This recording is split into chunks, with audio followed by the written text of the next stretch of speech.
Several Ukrainian children who were taken from Ukraine to Russia and the occupied areas were brought back home. Source: Dmytro Lubinets, Ukrainian Parliamentary Human Rights Commissioner.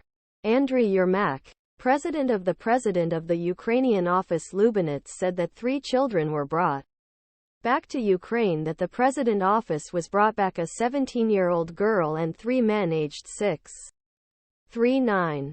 Andrii Yermak, they are already in the house with their families. Each has their own story. In order to understand Russia's crimes in a real way, they need to be heard in different countries of the world.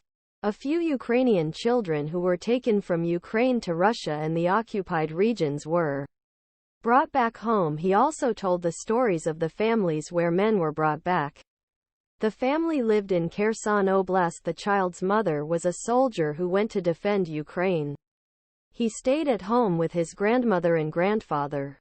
When Russia occupied some of Kherson Oblast, the mother could not evacuate her son and were captured by the Russians. Then, after the woman was released, she began look for her son after being released and finally managed to bring the child back. His relatives.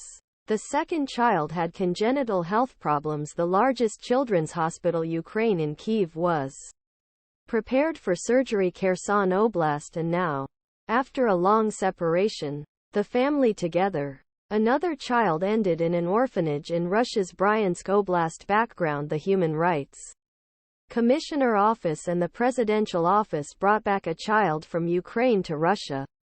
Learn more about the subject. Help me. The story of deportation of the young man who managed to return to Ukraine.